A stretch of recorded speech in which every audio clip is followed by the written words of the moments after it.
Good evening বন্ধুরা। তো অবশেষেই রাত করে বাড়ি ফিরলাম। এখন কটা বাজে? এখন বাজে 7:20 বাজে। মানে এই টাইমে বাড়ি ঢুকলাম। মানে হালিশহর থেকে ডাইরেক্ট আমি চলে গেছিলাম কৃষ্ণনগরে, যেখানে আমার যে বৃদ্ধাশ্রমে যাওয়ার কথা ছিল। তো সেখানে গিয়ে যেই কাজগুলো করার কথা, বাট সেই কাজগুলো কমপ্লিট করে, তো আমি চাই না যে সে সমস্ত মা বাবার ভিডিও তোলা, বা আমার মনে হয় না সেটা খুব ভালো দেখাবে, ঠিক আছে?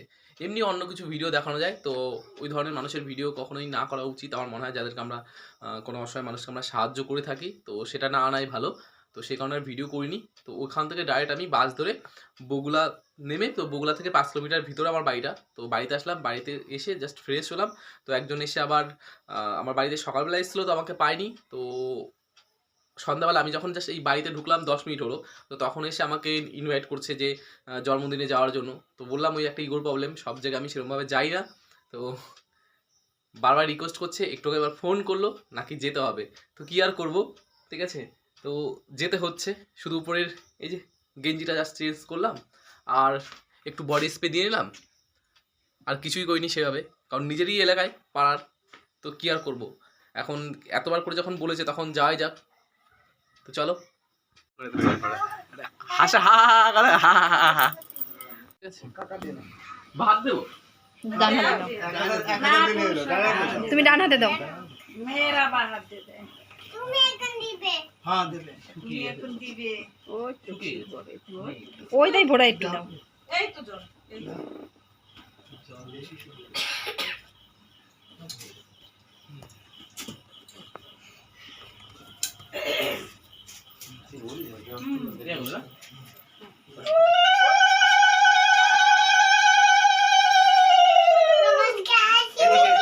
এদিকে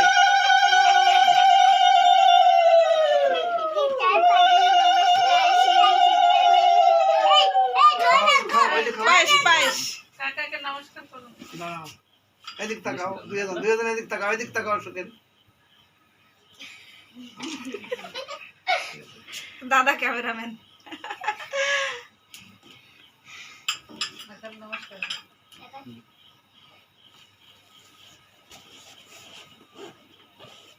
জলই যায়নি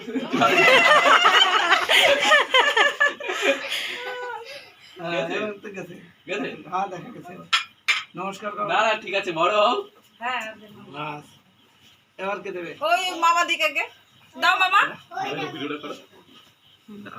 এবার হয়ে গেছে ওমকারানন্দ গিরি মাসি মহারাজ দিয়ে যাও না মাসি ভয় বন্ধুরা, এটা হলো সেই সাধু বাবা যাকে দেখে আমি প্রথমে ভয় পেয়ে গেছিলাম, যে কী রে, জন্মদিন বাড়িতে আবার সাধু বাবা, তাও আবার যে সে সাধু বাবা না, অরিজিনাল সাধু বাবা।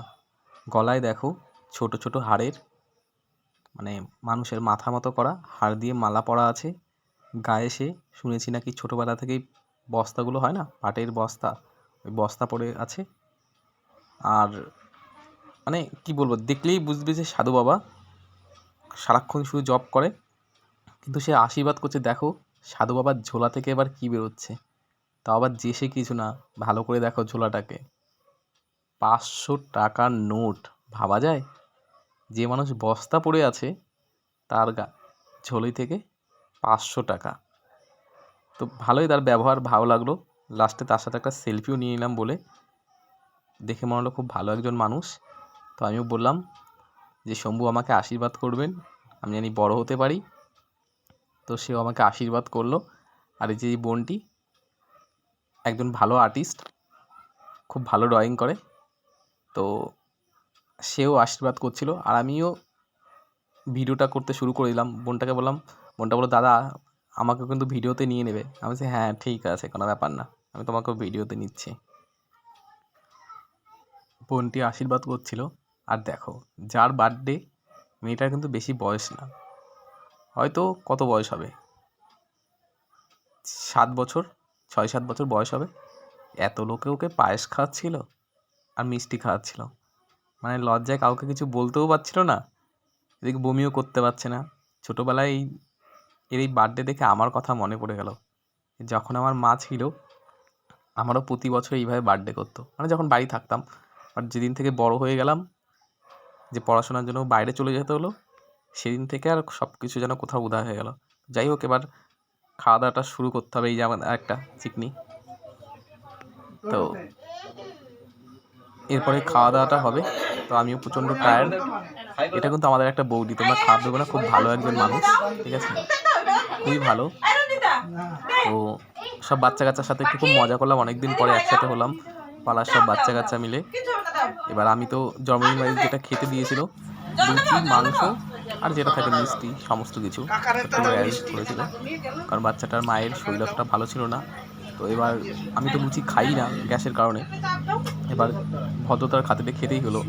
তো অনেক সময় হয় না যে পরিস্থিতি মানুষকে সব কিছু শিখিয়ে দেয়, তো যেটা আজকে আমার সাথে হলো, যে ভালোবাসা আর সম্মানের জন্য মান রাখতে হয়ে খেতে হলো বসে। এবার গেছি যেহেতু, ঠিক আছে, তো তাড়াহুড়া করে খেয়ে নিলাম। যে আর মাংসটা অনেকটা বেশি দিয়েছিল, যেটা আমি খেতেও পাচ্ছিলাম না। আমি এমনিতেও মাংস অত খাই না, আমি সবসময় বেশিরভাগ ক্ষেত্রে আমি নিরামিষটা খেতেই ভালোবাসি। আর এই যে কেক, এটাই আমার কাছে বেস্ট ছিল, মানে একটা বার্থডে বাড়িতে যে কেকটা, আর কিচ্ছু না। আর একটা মিষ্টি নিয়েছিলাম, সেরকমভাবে কিছু নিই। জন্মদিন বাড়ি থেকে বাড়িতে চলে এসেছি। তো বাড়িতে আসার পর যেগুলো হয় না, তো সে কাজগুলো তাড়াতাড়ি করে নিলাম। তো এখনও ল্যাপটপে অনেক কাজ আছে। তো বললাম তো আমি ট্রেনিং করি, যেটা তোমার মানে কি বলবো, অনলাইনে শেয়ার মার্কেটে টাকা লাগানো, তো যেটা থেকে আমার উপার্জন, ঠিক আছে, এখন আপাতত। আর যেগুলো করি সেগুলো তো অত কিছু বলতে পারবো না, বা অত দেখাতে পারবো না। তো দেখালে পরে শত্রুগুলো লেগে যাচ্ছে, তো সেই ভিকটিমগুলোকে খুঁজতে শুরু করবো। আর আমার নামে এবার মানে সুন্দর বড় বড় ধারা যাতে একটা মামলা দিতে পারে, তো সেই কারণে তো আপাতত এখন সেগুলো শো করবো না সেই সমস্ত ভিকটিমদেরকে। তো আপনারা যদি পাশে থাকেন তো অবশ্যই সামনে আপনাদের আনবো।